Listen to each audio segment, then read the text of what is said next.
Hello friends, swell academy में आपका स्वागत है। दोस्तों, पिछली वीडियो में हम लोगों ने डीएलएड फर्स्ट सेमेस्टर के हिंदी विषय के अति लघुत्तरीय प्रश्नों को कवर किया था। तो दोस्तों, जिन लोगों ने अभी तक उस वीडियो को नहीं देखा तो डिस्क्रिप्शन बॉक्स में उसका लिंक मौजूद है, आप लोग लिंक पर क्लिक करके उस वीडियो को दोस्तों देख लीजिए। तो दोस्तों, आज की इस वीडियो में हम लोग यहाँ से कवर करेंगे हिंदी शिक्षण के अति लघुत्तरीय प्रश्नों को, जो 2015 से लेकर 2023 तक के एग्जाम में आए हुए क्वेश्चन है। दोस्तों, अगर आपको चाहिए PDF तो कमेंट बॉक्स में हमें कमेंट्स करिए। दोस्तों, जिन लोगों ने अभी तक हमारे चैनल स्वेल अकेडमी को सब्सक्राइब नहीं किया, चैनल को जरूर सब्सक्राइब कर लें, बेल आइकन को प्रेस कर लें, जिससे हमारी वीडियो की नोटिफिकेशन आपको सबसे पहले पहुंचे। दोस्तों, वीडियो को लाइक और अपने दोस्तों में ज़्यादा से ज़्यादा शेयर करें। तो दोस्तों, यहाँ से शुरू करेंगे आज की इस वीडियो को बिना स्किप किए हुए एंड तक जरूर देखिए। तो यहाँ से आता है हमारा आज का पहला प्रश्न कि देवनागरी लिपि की कोई दो न्यूनताएं लिखिए। तो यहाँ पे आ जाएगा, इस लिपि में अक्षरों की बनावट थोड़ी जटिल है, इस लिपि में संयुक्त अक्षरों को सीखना और लिखना कठिन होता है। तो दोस्तों, वेरी इंपॉर्टेंट क्वेश्चन है। आप लोग इनका PDF चाहिए तो हमें कमेंट्स बॉक्स में कमेंट्स करिएगा, या फिर इनको आप अपने नोट्स बुक्स पे इनको नोट्स कर लीजिए, जो आपके एग्जाम के टाइम बहुत ही हेल्पफुल साबित होगा। ठीक है, अगला क्वेश्चन दोस्तों यहाँ पर आता है कि भावों और विचारों के आदान प्रदान करने का माध्यम क्या होता है। तो दोस्तों, ये हो जाता है भाषा, यानी भाषा के माध्यम से हम लोग अपने भाव और विचारों को क्या करते हैं, आदान प्रदान, यानी एक दूसरे को आदान प्रदान करते हैं। ठीक है, उसके बाद दोस्तों अगला क्वेश्चन यहाँ पर आता है कि मनोभावों को बोलकर प्रकट करने का माध्यम क्या है। तो दोस्तों, ये हो जाता है मौखिक भाषा। क्या इसमें है, जो मनोभाव होते हैं इनको बोलकर प्रकट करने का जो माध्यम हो जाएगा वो हो जाएगा मौखिक भाषा। और दोस्तों, अगर मनोभावों को लिखकर प्रकट करने का माध्यम तो यहाँ पर हो जाएगा लिखित भाषा, यहाँ पर हो जाती है। ठीक है, ध्यान रखिएगा। अगला क्वेश्चन फिर यहाँ पर आता है कि लिखकर या पढ़कर विचारों का आदान प्रदान करना किसके द्वारा होता है। ठीक है, यानी लिखकर या पढ़कर विचारों का आदान प्रदान किसके द्वारा होता है। तो दोस्तों, ये होता है लिखित भाषा के द्वारा। ठीक, अगला क्वेश्चन फिर यहाँ पर आता है कि मुद्रा भाव पठन का तरीका क्या है। तो मुद्रा भाव पठन के लिए शिक्षक आवरण पृष्ठ पर दिए गए चित्रों के भाव मुद्रा दिखाकर चर्चा करें। ठीक है, तो यहाँ पर मुद्रा भाव पठन का तरीका बताया जा रहा है। ठीक, अगला क्वेश्चन यहाँ पर आता है कि भाषा के कितने रूप होते हैं। तो भाषा के दो रूप हो जाएंगे, एक हो जाएगा मौखिक भाषा और दूसरा हो जाता है लिखित भाषा। ध्यान रखिएगा, भाषा के दो रूप, एक मौखिक भाषा, दूसरा हो जाएगा दोस्तों लिखित भाषा। ठीक है, तो दोस्तों अगला क्वेश्चन यहाँ पर आता है कि शब्द पठन कैसे कराएं। तो वर्णों और मात्राओं का ज्ञान हो जाने पर तथा 12 खड़ी को शुद्ध उच्चारण के साथ पढ़ लेने पर बच्चों से शब्द कार्डों को देखकर पढ़वाएं। यहाँ पे यानी शब्द कार्ड होते हैं जिसमें छोटा से लेके ज्ञा तक सारे अक्षर होते हैं, यहाँ पे उन अक्षरों को दे दीजिए। ठीक है, बच्चा क्या करेगा, आपस में मिलाएगा। जैसे का वाला एक उनके पास जो है कार्ड हो गया, उसके बाद ला वाला हो गया, तो बच्चे से आप पूछिए तो का और ला को आपस में मिलाने से क्या बनेगा, तो बच्चा पढ़ेगा काला कल। ये इस तरीके से होता है। ठीक, अगला क्वेश्चन यहाँ पर फिर आता है कि अक्षर पठन कैसे कराएं। तो चित्रों की सहायता से अक्षरों की पहचान कराएं, जैसे बड़ा आम का चित्र, अनार का चित्र। ठीक है ना, कि छोटा से अनार, बड़ा से आम, तो बच्चा पढ़ता है नहीं पढ़ता है, उसकी बात की जा रही है। अगला क्वेश्चन फिर यहाँ पर आता है कि मात्रा पठन का ज्ञान कैसे कराएं। तो शब्दों की पहचान व वर्णों की जानकारी के बाद स्वरों को लिखते हुए उदाहरण चित्र कार्ड के द्वारा मात्रा का ज्ञान कराएं। मात्रा का ज्ञान यानी किस तरीके से मात्राएं लगाई जाती हैं। ठीक, उसके बाद अगला क्वेश्चन फिर यहाँ पर आता है कि वाक्य पठन कैसे कराएं।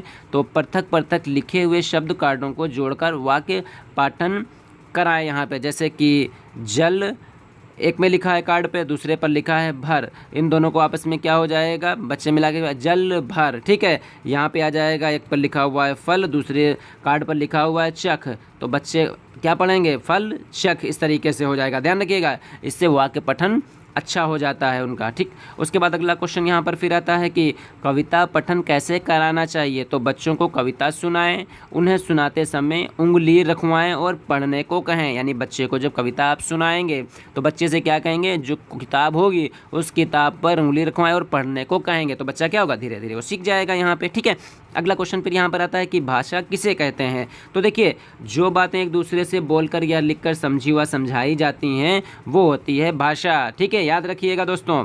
अगला क्वेश्चन फिर यहाँ पर आता है कि लिपि किसे कहते हैं। तो भाषा को दृश्य रूप में स्थायित्व करने वाले वर्ण प्रतीकों की परंपरागत व्यवस्था लिपि कहते हैं। ठीक है, यानी भाषा के जो दृश्य रूप में स्थायित्व करने वाले वर्ण प्रतीकों की परंपरागत व्यवस्था ये कहलाती है लिपि यहाँ पे। ठीक, अगला क्वेश्चन यहाँ पर आता है कि स्थान पर आधारित स्वरों का वर्गीकरण प्रस्तुत कीजिए। तो स्थान के आधार पर हिंदी व संस्कृत में स्वरों के वर्गीकरण में कोई भेद नहीं है, इन्हें 8 भागों में विभक्त किया गया है। सबसे पहले आता है कंठ, फिर उसके बाद तालव्य, फिर उसके बाद मूर्धन्य, उसके बाद दंत। तो कंठ में क्या है, आ विसर्ग आ जाएगा, तालव्य में ई विसर्ग आ जाएगा, मूर्धन्य में आ जाएगा ऋण विसर्ग, दंत में आ जाएगा ला विसर्ग यहाँ पे, ठीक है। और उसके बाद यहाँ पर ओष्ठ्य में आ जाएगा उ विसर्ग, कंठ तालव्य में आ जाएगा ए और आय आ जाएगा, कंठ ओष्ठ्य में आ जाएगा ओ और नासिक में अंग ई और आ जाता है, ठीक है। अगला क्वेश्चन फिर यहाँ पर आता है कि स्वर की परिभाषा दीजिए। तो स्वर की परिभाषा, जिन ध्वनियों का उच्चारण करते समय वायु बिना किसी रुकावट के मुख से बाहर आती है उन्हें स्वर कहा जाता है। ये बिना किसी दूसरे वर्ण की सहायता से बोले जाते हैं। देवनागरी लिपि में इनकी संख्या 11 है, जो निम्नलिखित हैं: छोटा, बड़ा, छोटी, बड़ी, छोटा ओ, बड़ा ओ, ऋण, ए, आए, ओ और आओ। तो इस तरीके से 1 2 3 4 5 6 7 8 9 10 11। तो स्वर कितने हो गए? 11 हो गए। ध्यान रखिएगा दोस्तों यहाँ पे, ठीक। उसके बाद अगला क्वेश्चन यहाँ पर फिर आता है कि व्यंजन किसे कहते हैं यहाँ पे। तो व्यंजन की परिभाषा यहाँ पे, तो जिन वर्णों का उच्चारण करते समय वायु थोड़ी रुकावट के साथ मुख से बाहर आती है उन्हें व्यंजन कहा जाता है, ठीक है। तो यहाँ पे ये वर्ण है दोस्तों, ठीक है।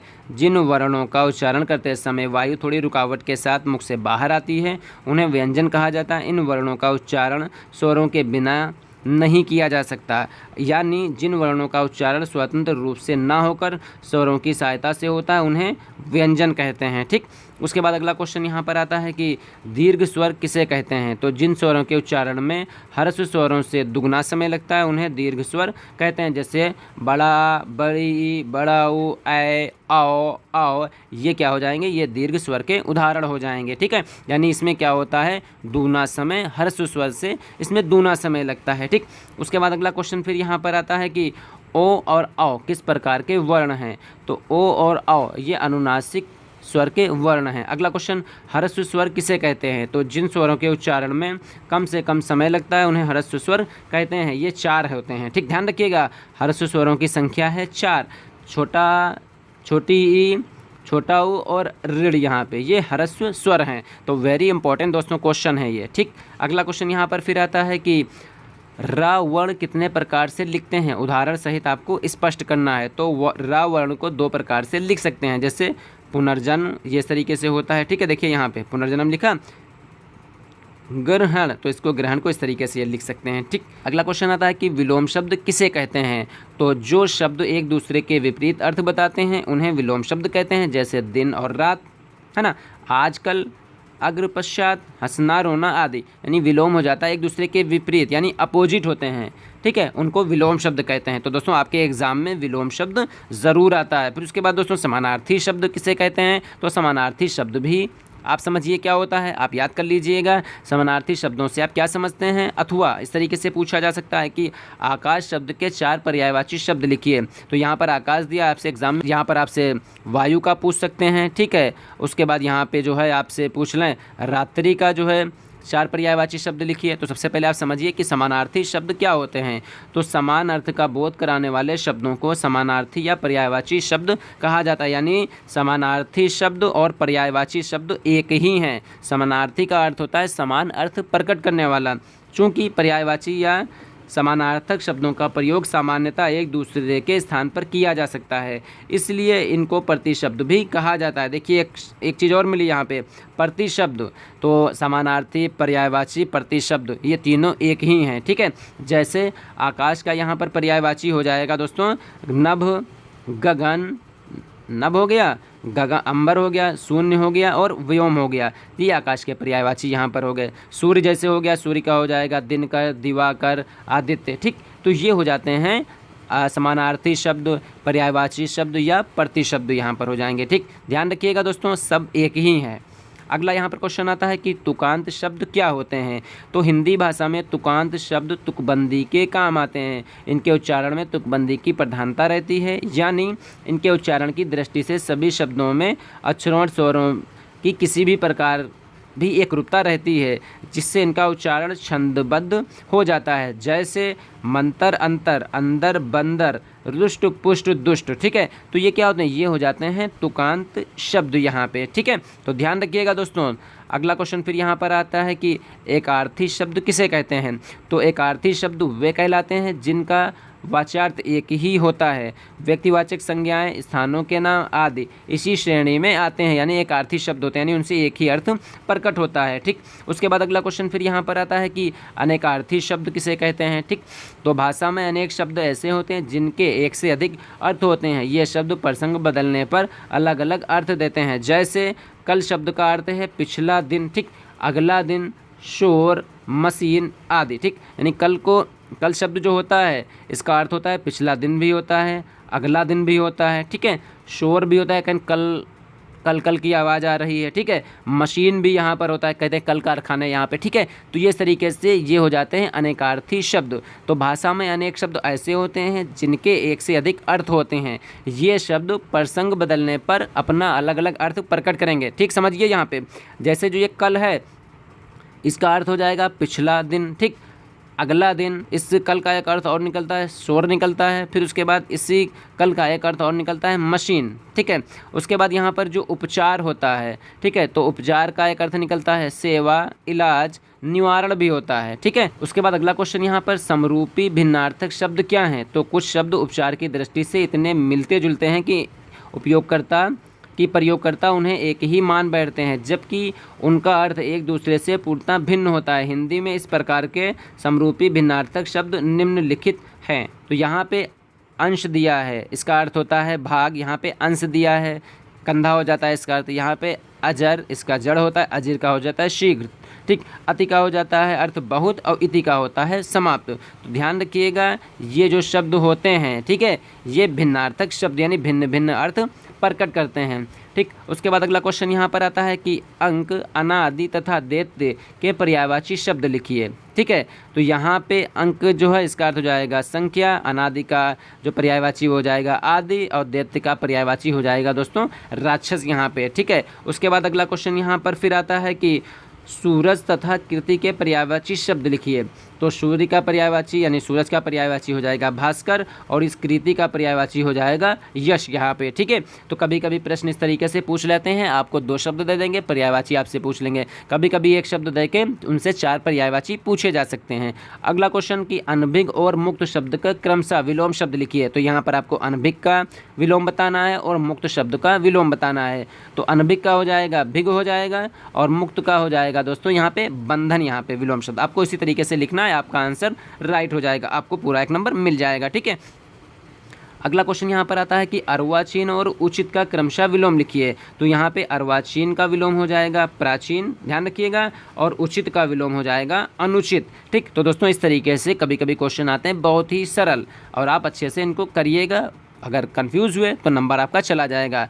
उपेक्षा और अपेक्षा का अर्थ लिखिए। देखिए समझिए यहाँ पे उपेक्षा और अपेक्षा का अर्थ। तो उपेक्षा का अर्थ होता है निराधार और अवहेलना, अपेक्षा का अर्थ हो जाता है आशा और ज़रूरत, यहाँ पे कि हम आपसे अपेक्षा करते हैं, ठीक है, यानी आशा है या ज़रूरत है, इस तरीके से। अगला क्वेश्चन यहाँ पर आता है आर्य और उन्नति का विलोम। तो आर्य का अर्थ विलोम हो जाएगा अनार्य, उन्नति का हो जाएगा दोस्तों विलोम अवनति यहाँ पे। ठीक है, उसके बाद अगला क्वेश्चन यहाँ पर फिर आता है कि सुधा और पंकज शब्द का अर्थ लिखिए। तो सुधा का हो जाएगा अमृत, पंकज का हो जाएगा कमल यहाँ पे। ठीक है, उसके बाद अगला क्वेश्चन यहाँ पर फिर आता है कि जिसके नीचे रेखाएं लगाई जाती हों वाक्यांश के लिए एक शब्द। तो जिसके लिए नीचे रेखाएं लगाई जाती हों वाक्यांश के लिए एक शब्द क्या आ जाएगा, रेखांकित हो जाएगा। ठीक है, अगला क्वेश्चन यहाँ पर फिर आता है संधि और संयोग शब्द का विलोम लिखिए।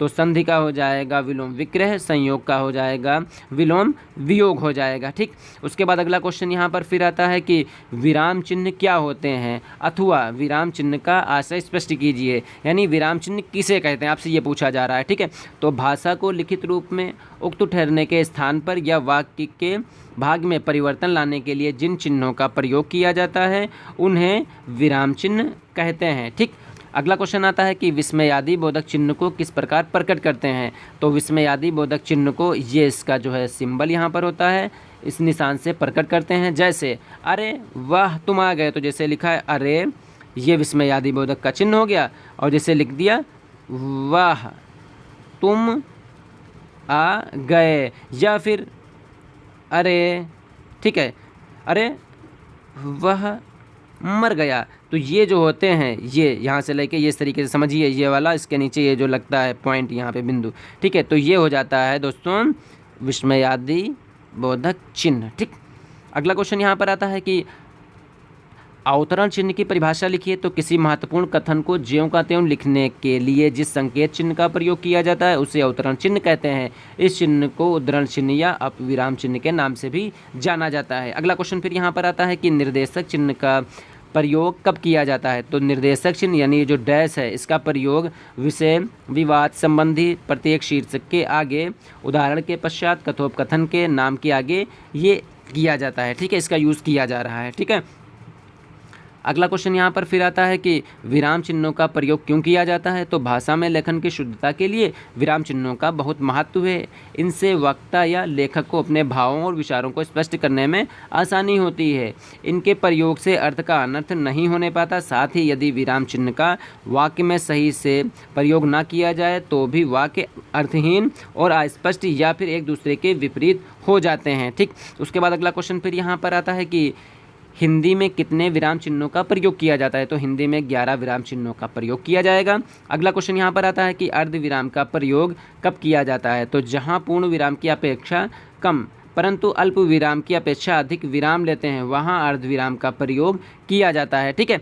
तो दोस्तों आज की इस वीडियो में हम लोगों ने डीएलएड फर्स्ट सेमेस्टर के हिंदी शिक्षण के इंपॉर्टेंट अति लघुत्तरीय प्रश्नों को कवर किया। तो उम्मीद करेंगे दोस्तों यहाँ से जो भी बताए गए पॉइंट हैं वो आपको अच्छे से समझ में आ गए होंगे। दोस्तों अगर फिर भी कहीं पर भी कोई भी कन्फ्यूजन हो तो कमेंट्स बॉक्स में हमें कमेंट्स करिए। दोस्तों जिन लोगों ने अभी तक हमारे चैनल सुहेल अकेडमी को सब्सक्राइब नहीं किया, चैनल को जरूर सब्सक्राइब कर लें, बेल आइकन को प्रेस कर लें जिससे हमारी वीडियो की नोटिफिकेशन आपको सबसे पहले पहुँचे। दोस्तों वीडियो को लाइक और अपने दोस्तों में ज़्यादा से ज़्यादा शेयर करें। तो दोस्तों मिलते हैं बहुत ही जल्द नेक्स्ट वीडियो में। तो दोस्तों नेक्स्ट वीडियो में क्या होगा, जितने भी बचे हुए अति लघुत्तरीय प्रश्न हैं उनको हम लोग एक वीडियो के माध्यम से और कवर करेंगे। तो दोस्तों जुड़े रहें सुहेल अकेडमी के साथ। तब तक के लिए दोस्तों आप अपना ख्याल रखिए और अपनी स्टडी को कंटिन्यू जारी रखिए।